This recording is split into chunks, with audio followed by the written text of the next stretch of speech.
Happy Sunday, yogis. I'm happy to be here again for Sunday Sutras Live, where we get to talk about the sutras because, like I said last week, transformation doesn't come just from, studying wisdom teaching. It comes from applying wisdom teaching, exploring it in your own life, and being a bit of an experimenter when it comes to how these things show up in your life. So that's why I find it to be so helpful, hi Molly, to have a community, a sangha for discussing these pieces of wisdom, because in that unpacking and digesting and questioning and experimenting, that's to me where the learning really happens. So I appreciate all of you who join me,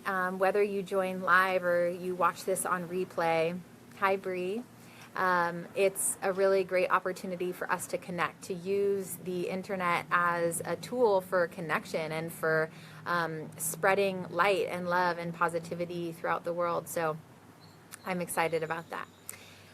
Last week, we talked about the mind a lot because the first Sunday Sutras Live, we unpacked what yoga is. And according to the second sutra, yoga is the ability to harness the fluctuations of the mind.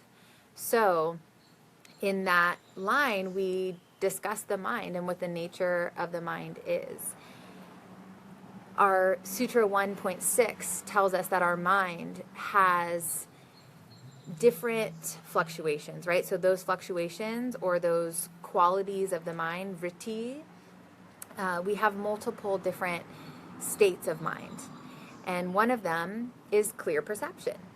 Being able to perceive reality clearly, which of course is one of the aims of our yoga practice. So we talked a lot about tools for that last week. If you'd like to unpack more of this clear perception, then you can watch last week's video on the mind. After clear perception, we have misperception, which is a distorted understanding of reality. Good morning, Sharon. So this distortion in our perception causes suffering.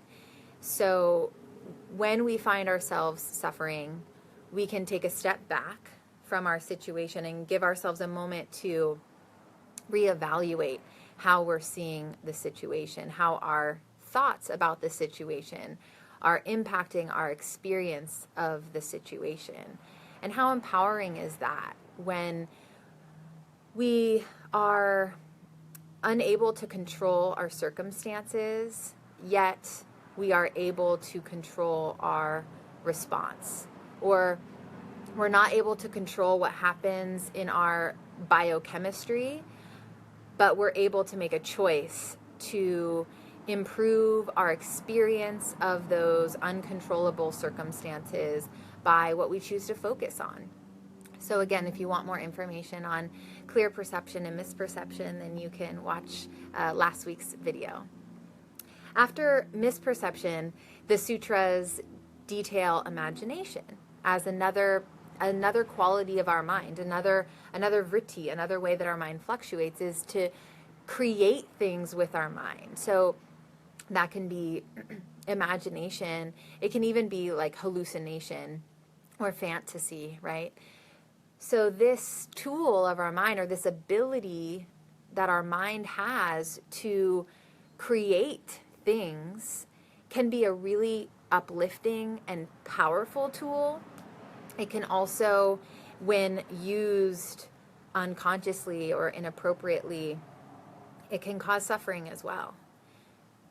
So that is something that we'll unpack a little bit more in future sessions. So, hey Kat, if you have thoughts or questions about this tool of imagination, then stay tuned or feel free to shoot your questions my way, and I'll be sure to unpack that a little bit more. Just to give you a little taste of how we can use this tool is a question of one of my students, Peter, recently he asked me, how do I get through a mental block in my physical practice?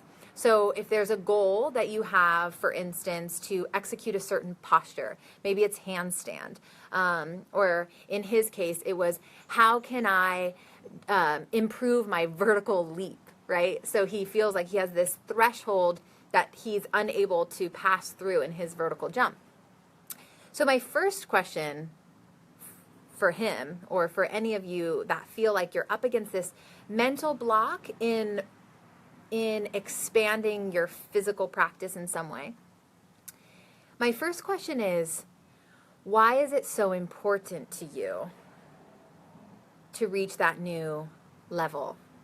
Why is it so important to you to master a posture or execute your handstand in a new way? Why is that so important to you? Is it driven from your ego, in a sense that I want to accomplish this because then I will feel worthy of love, or then I will feel more complete, or like a better yogi? Good yogis do handstands, right? So I want to be able to do a handstand. So you get to first inquire, like, what's the motivation behind being able to execute this task? And if it's connected to your sense of self being tied up in accomplishing this task, then my invitation to you is to pause there for a little bit and look deeper into, why is my self-worth tied up in what I'm able to accomplish? Because that's one of the kleshas, the clouds of our mind that we talked about last week, asmita. Asmita is when we are driven, or we are defining ourselves by external things.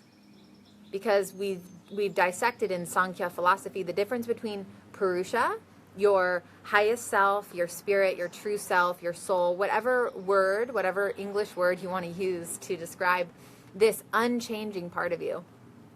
Your Purusha is who you are, according to this way of seeing the world, this yoga lens.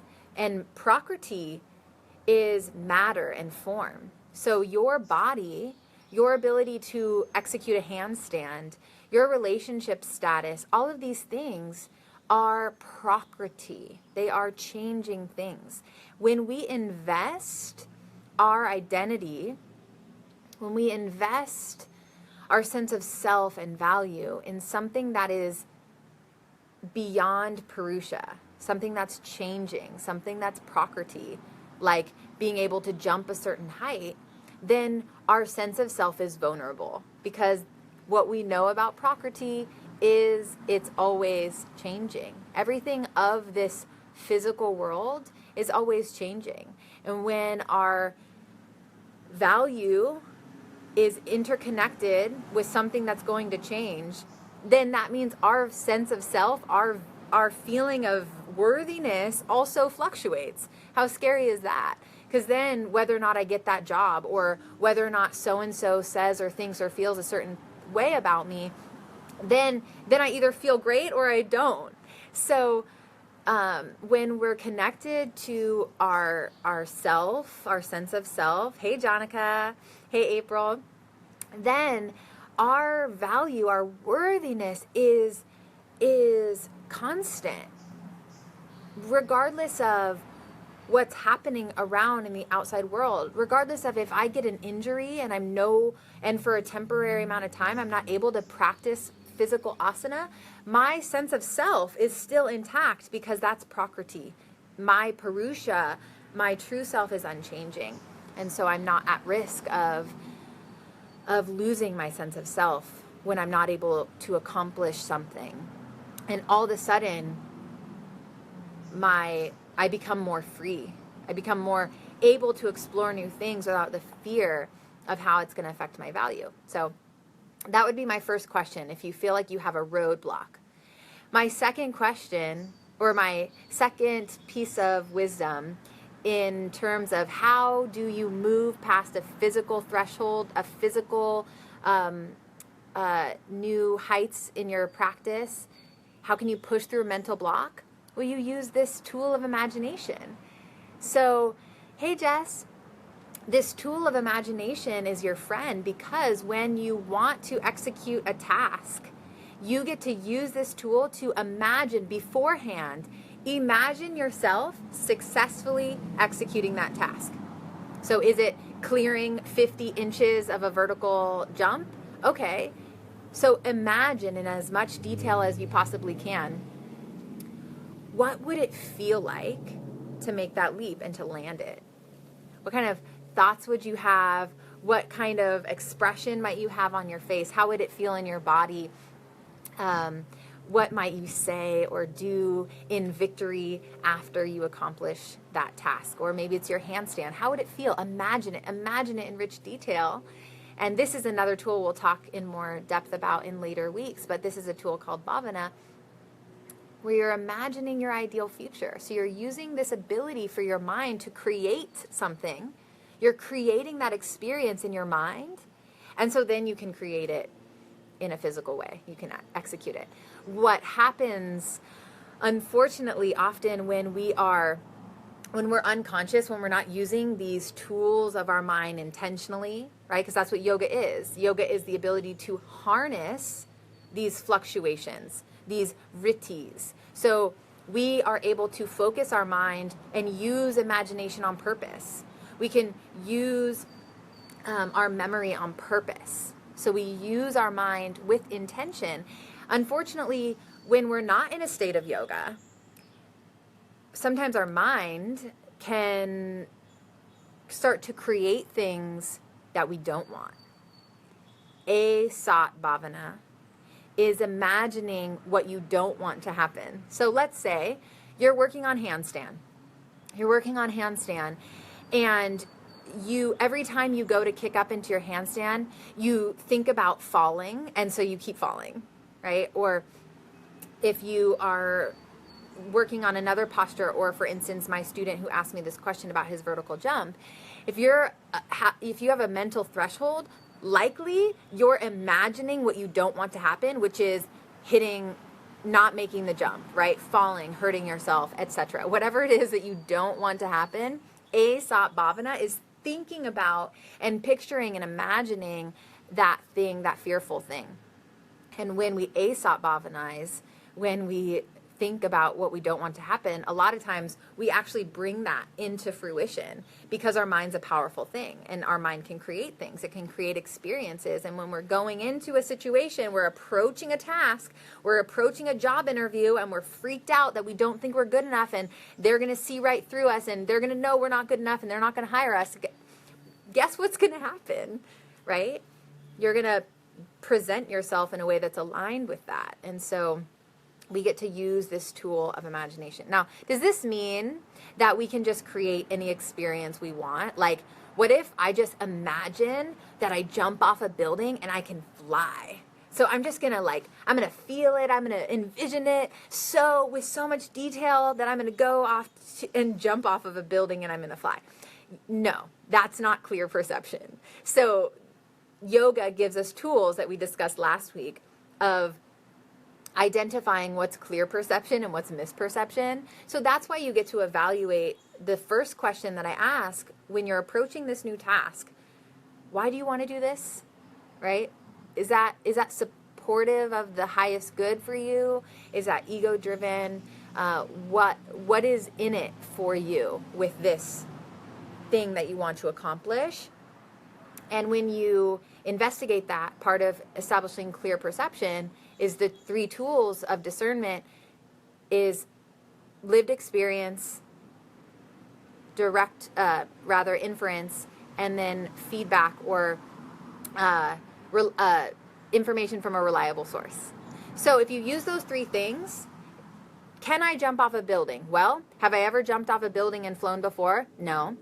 Can I infer based on when I see something fall from a building if I would be able to fly? How about I ask a bunch of people, hey, reliable sources, if I jump off a building and believe it with all my heart, is that going to work out for me? Right? So you use clear perception, use discernment, use the tools of your practice to decide if this thing that you're trying to envision is something that's for your highest good, that's supportive in the first place, then you can use your imagination to support that outcome that you hope for. So I hope that that helps create a little bit of clarity around this tool of imagination.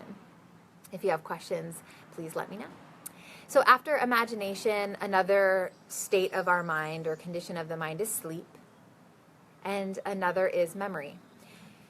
I've heard a lot in the world of yoga this talk of, yoga or meditation or whatever. It's about silencing the mind, clearing the mind, right?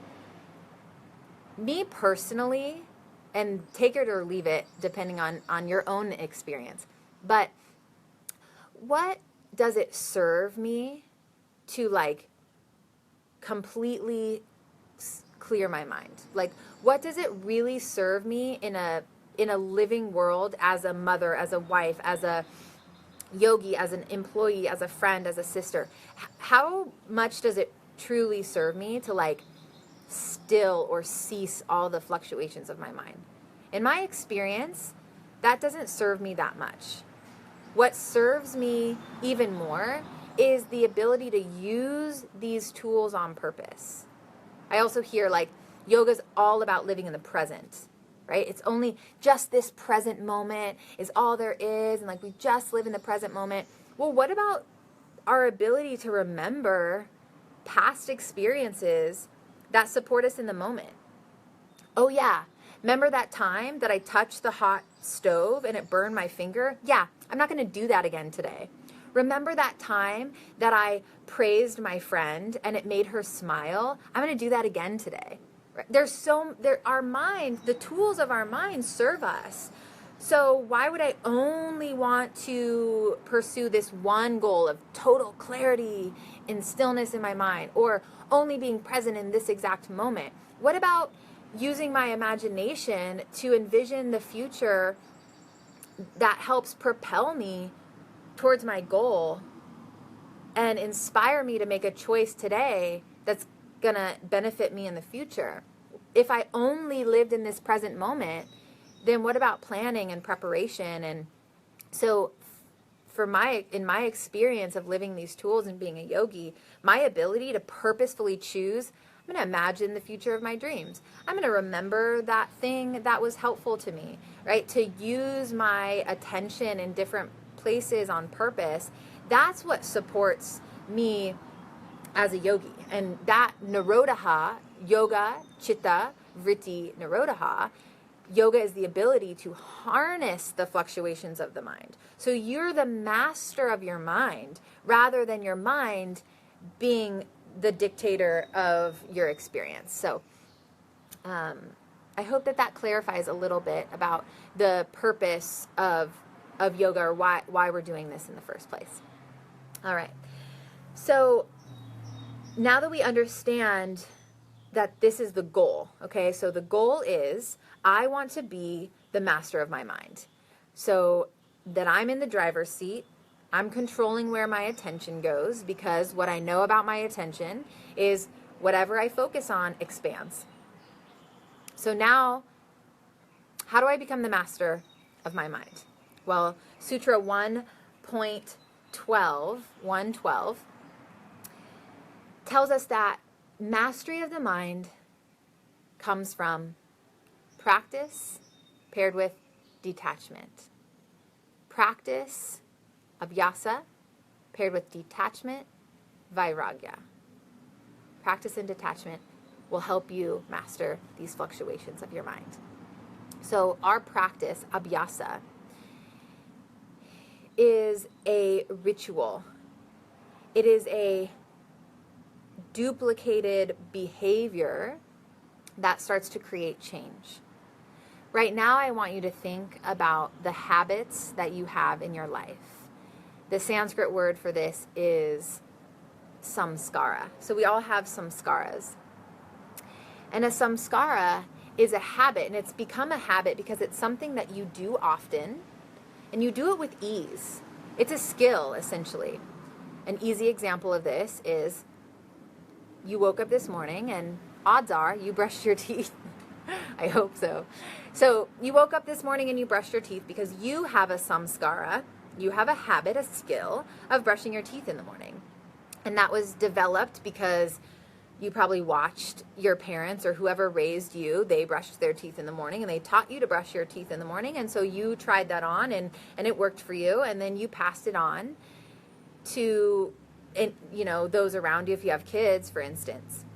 So that's a skill that most of us in our community, hey Sam, share this samskara of brushing our teeth. My next question would be, how many of you woke up this morning, hey Christine, and flossed your teeth? Less. Definitely less. So some of us have a samskara of flossing teeth and some of us don't. Samskaras can be positive, like brushing your teeth, flossing your teeth. And samskaras can be draining. They can produce mala, right? We've talked about mala, residue, heaviness, that sticky energy, that burden, mala. So samskaras or habits can either build prana, be energizing, uplifting, or they can bring us down, basically weigh us down. So, for instance, a samskara that I think a lot of us share, a mental habit that we have is negative self-talk, right?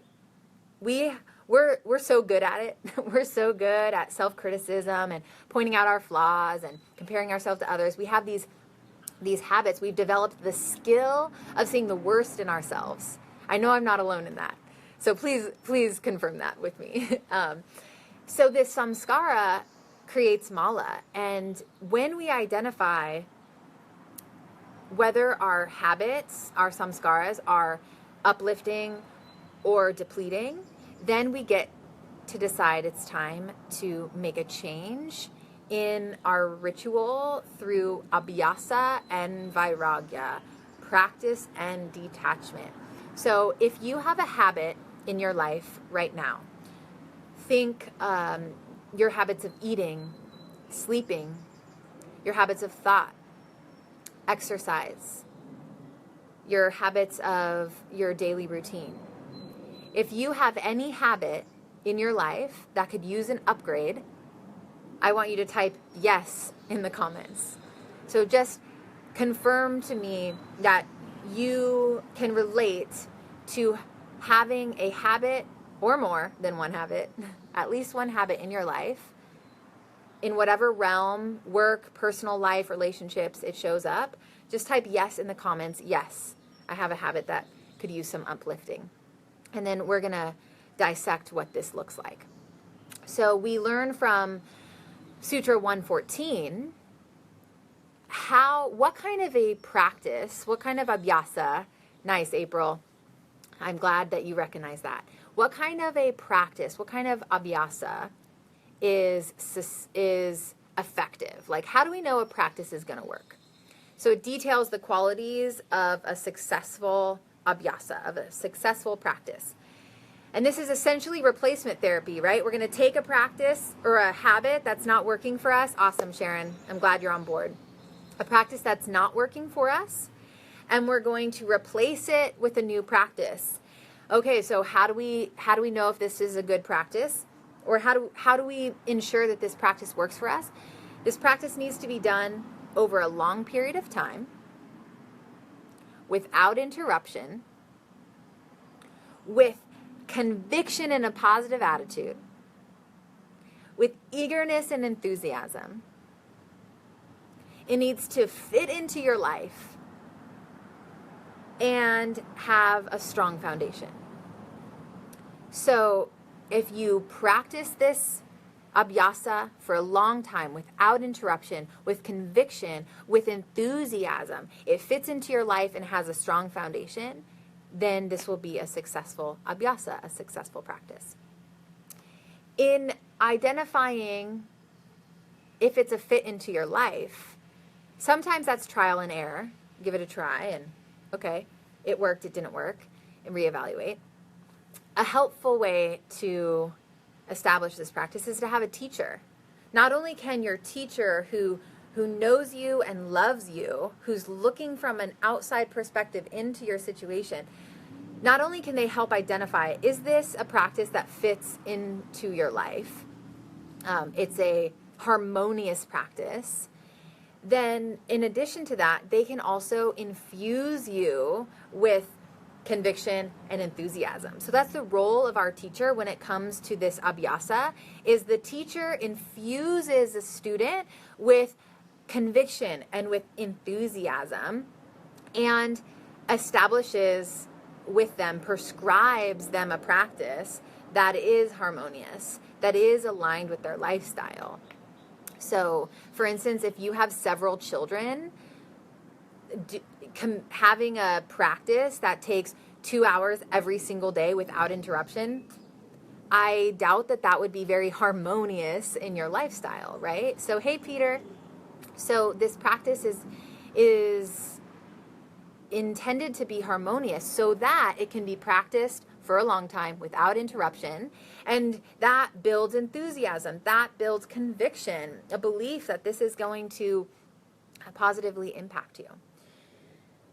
So an example for me of a habit that I have used this tool of abhyasa and vairagya, practice and detachment, to create a sustainable change in my habit is my relationship with Raisinets. So, Raisinets, for as long as I can remember really, have been my go-to, especially late night snack.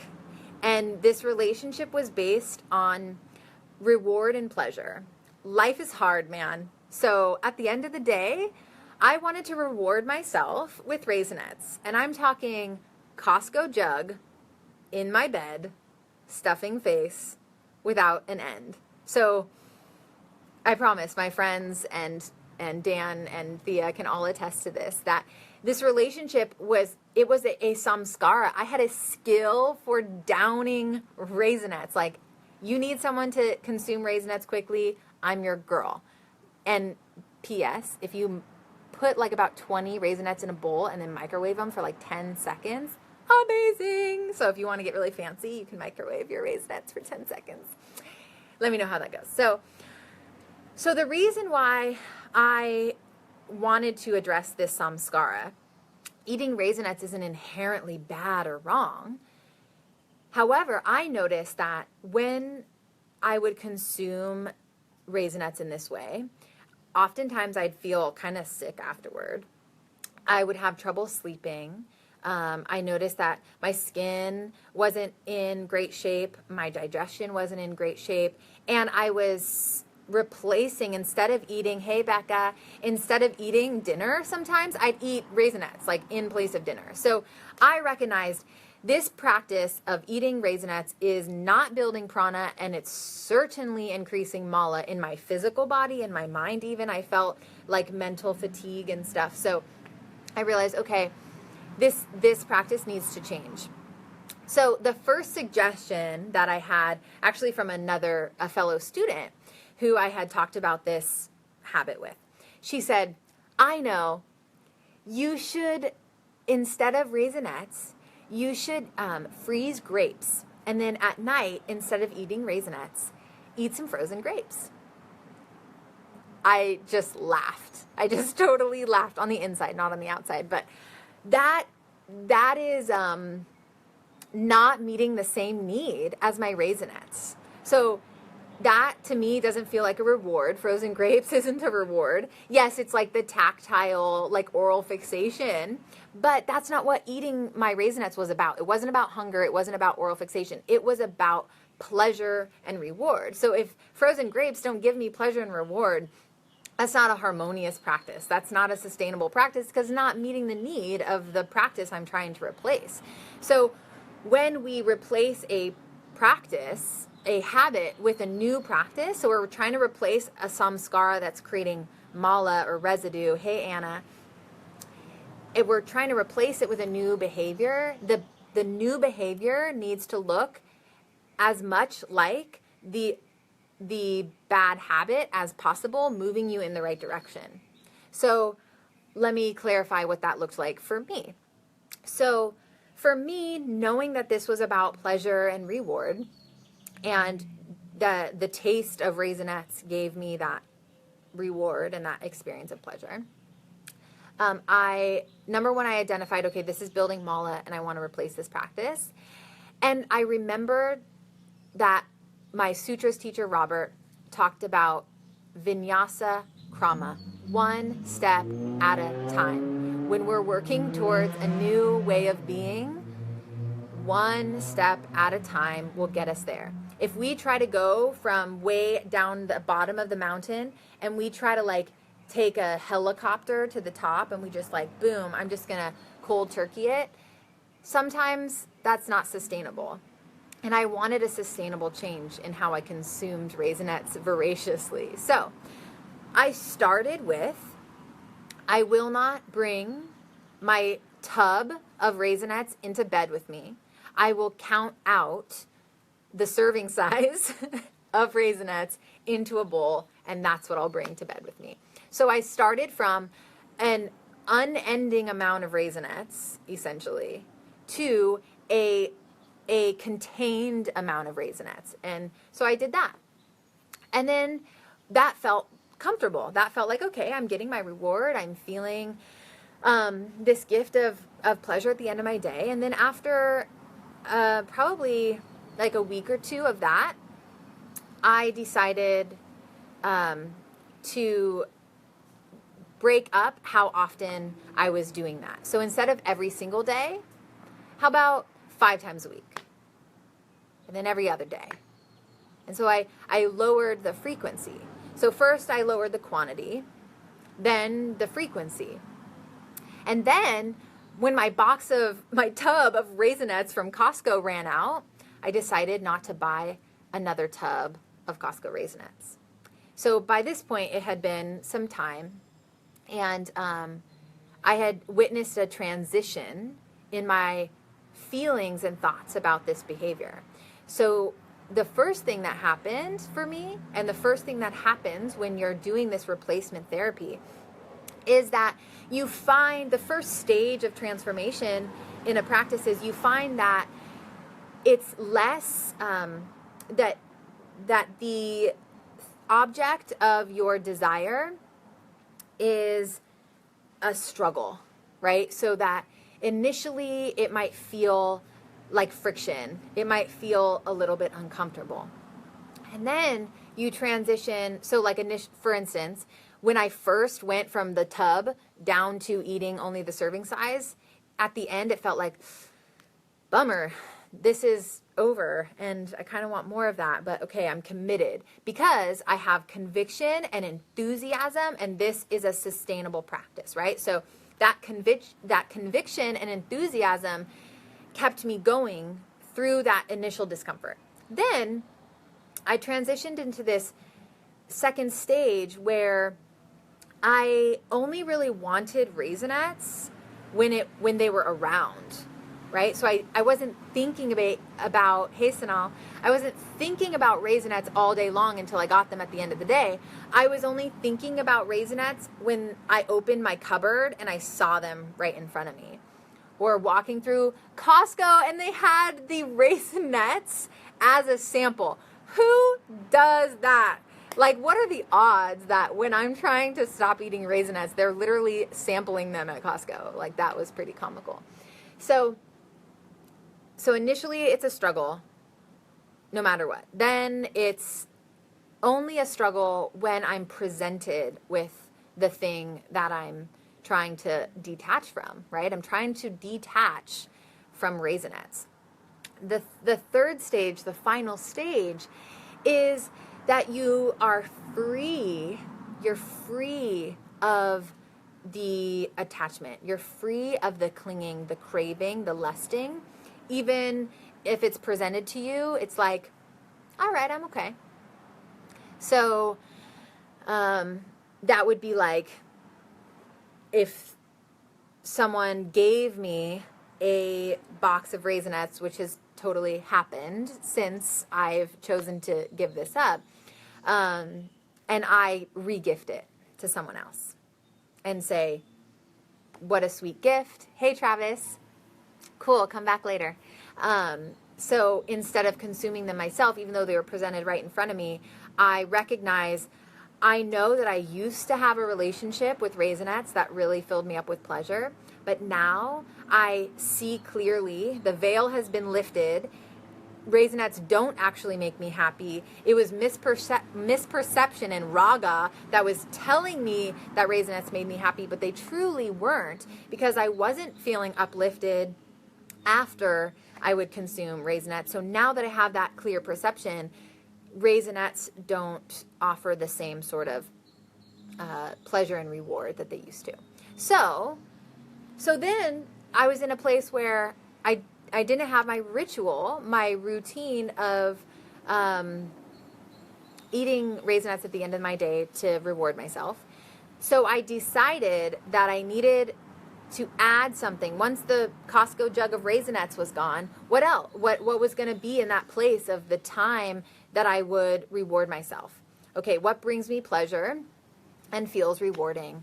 That is a harmonious practice at the end of the day before I go to bed. So I decided to do a lavender oil foot massage. So I replaced that habit one step at a time. First, I decreased the quantity. Then I decreased the frequency. Then I took that practice itself totally away, and I replaced it with something that met the same need for me. Hi, Daniel. I'm glad you like that concept of replacing the habit. So that's what yoga therapy is really all about. So when I identified what the true desire of my heart was when I was choosing Raisinets, it wasn't the Raisinets, it was the reward. So this lavender oil foot massage was giving me the reward of working hard, and it was pleasurable, it was harmonious to do at the end of the day. And so that became my new ritual, my abhyasa, that over time, so this practice, right? This practice is to be practiced for a long period of time without interruption, with conviction and enthusiasm. It needs to be harmonious and have a strong foundation. That foot massage is my new samskara. So I've turned a new practice into a habit.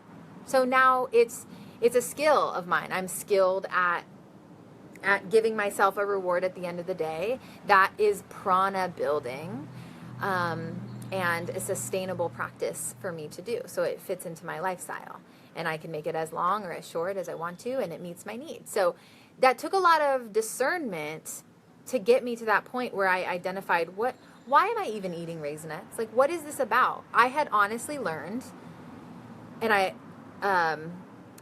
I don't know exactly how or when, because, this idea of a vasana or an imprint on our psyche, I definitely had an imprint on my psyche of vasana that essentially I believed deep down that every day I deserve a reward, and that reward comes in the form of a treat.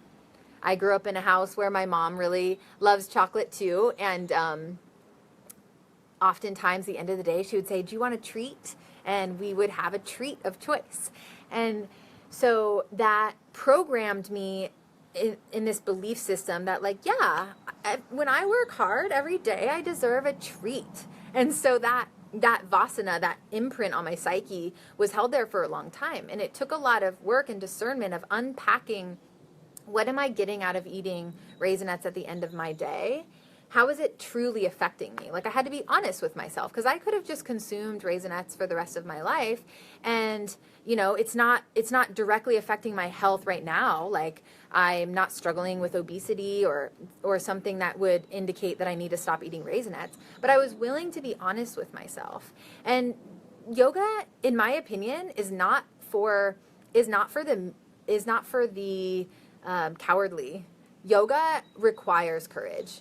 Because it requires courage to take an honest look at yourself.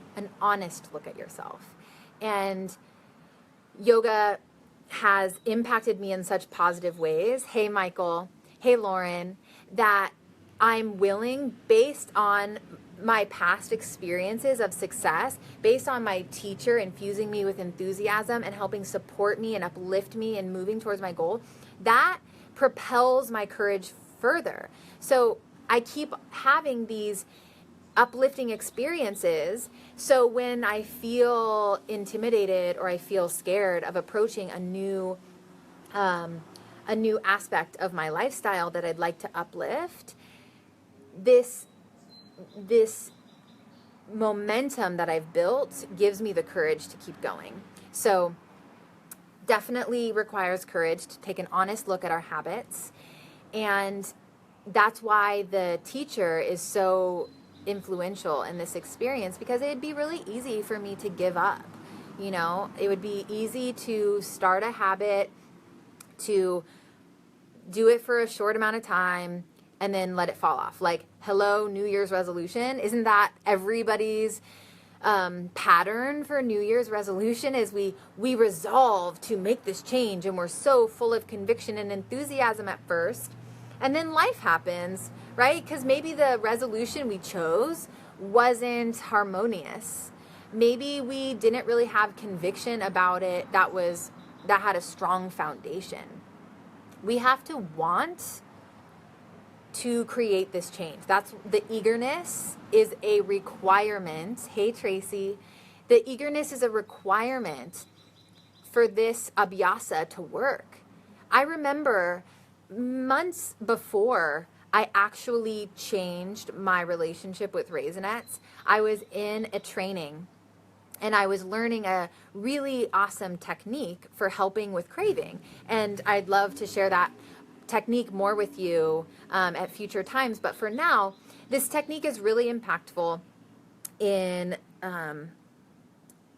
helping work through those vasanas, those deep imprints in our psyche that keep us doing behaviors that don't uplift us, right? So I was learning this technique, and I chose my craving of chocolate, and I was working on this craving, and everyone in the group, we all started out on a scale of 1 to 10, like how much we were craving our object of desire. Everyone was like 8, 9, 10. We were all high up there. And then we did this technique a couple times, and at the end, we rated our craving again. And almost everyone else in the group was well under like 3, 2, 1, some at a 0. And I was still at a 10. And we were given the opportunity to like consume our object if we wanted to. And at the end, and I totally ate my chocolate. I was like, why would I not eat my chocolate? And the instructor pointed out to me that she asked me, do you have a desire to not want the chocolate? And I said, no. And she said, well, there you go, right? I didn't want to stop eating chocolate. So that craving, nothing's going to happen. I will not yet find a sustainable replacement practice if I don't want to let go of that thing in the first place. So it wasn't until I actually became eager to change this practice that I was able to successfully change the practice. So that's definitely an important feature of your experience of replacement therapy. So hey Aaron, happy birthday, bud. So we take our habit that's creating mala or residue, and we identify what it is about this practice that we crave. So I had a student in my sutras courses in the past who smoked cigarettes. So he, throughout a course of, I'm not quite sure, but several weeks or months, he was able to let go of smoking cigarettes. And my encouragement, again, was to replace that practice. Hey, Rhonda. See you later, Travis. To replace that practice of smoking cigarettes with something with vinyasa krama, step by step. So yes, do some people have success in just cold turkey quitting smoking cigarettes? Yes, they do, and that's fantastic. These practices are for those of us who that doesn't work quite so well, right? So we need more than that.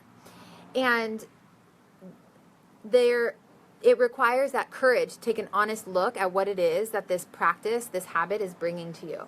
So smoking cigarettes, My guess, I'm not a smoker, but my guess was that what was involved was stress relief. Obviously, the physical addiction to the nicotine, the oral fixation, the break from your day, the social component, right? So those things, those elements of the habit that aren't serving you, it's important to keep all of those things in mind when we create a new habit.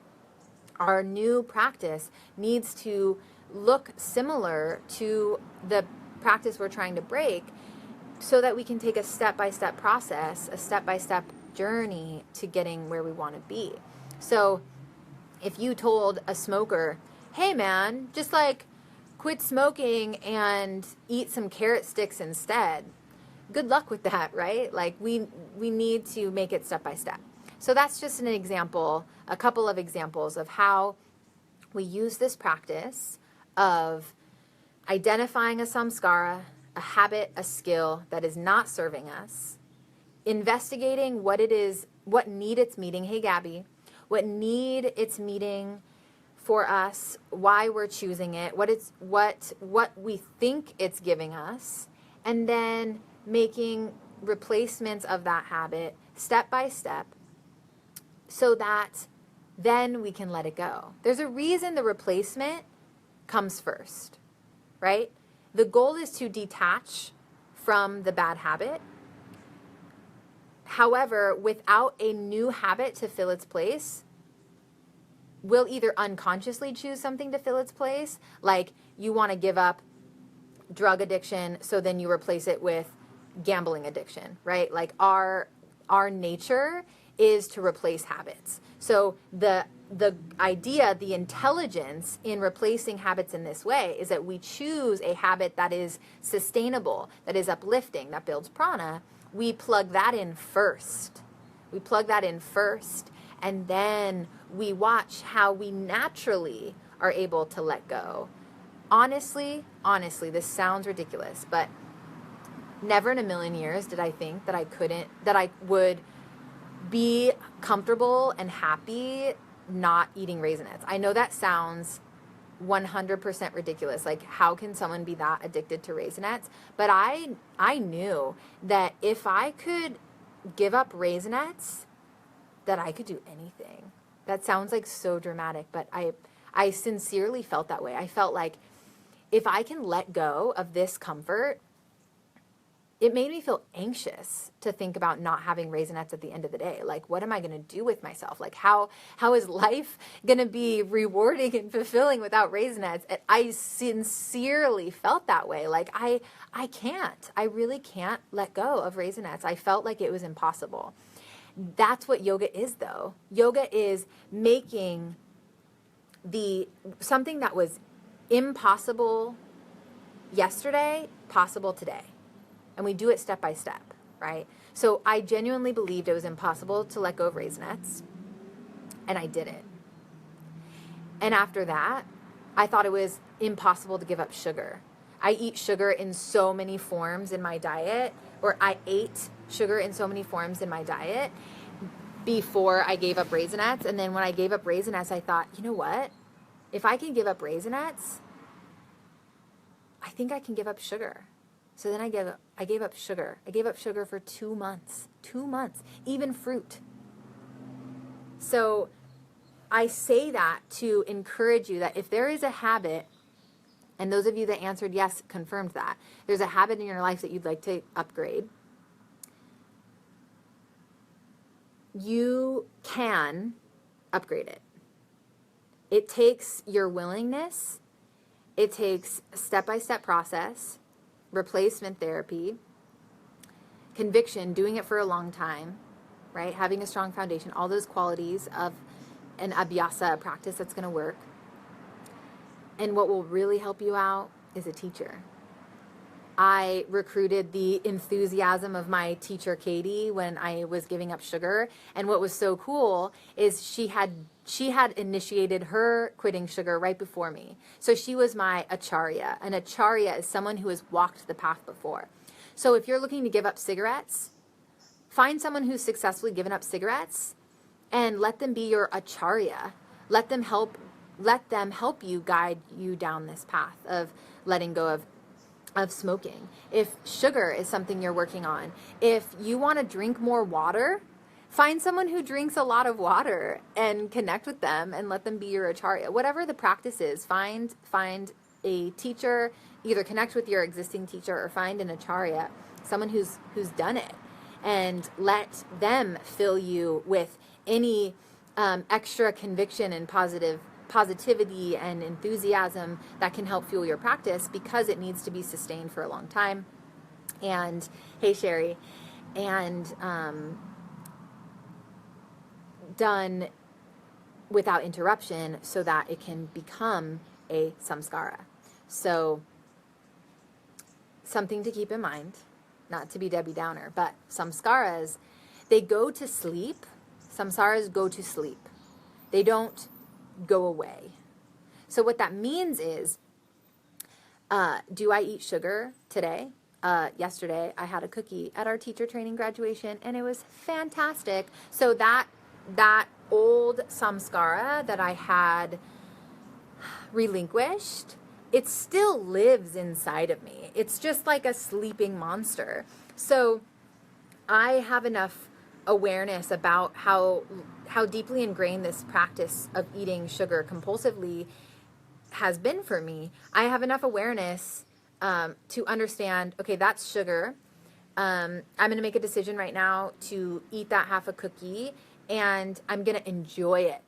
I'm going to enjoy it. I'm not going to beat myself up about it and freak out about it and feel guilt about it. If you're going to feel guilt about eating the cookie, don't eat the cookie. If you're going to eat the cookie, feel good about eating the cookie and then make another decision later on. So I call that consciously eating sugar. So someone asked me, do you still eat sugar? And I said, or have you still quit sugar or something? And I said, no, now I consciously eat sugar. So I do need to keep in mind though, like right now, my house is full of Easter candy. Like, I've never seen an 8-year-old have so much candy in my entire life. I don't understand.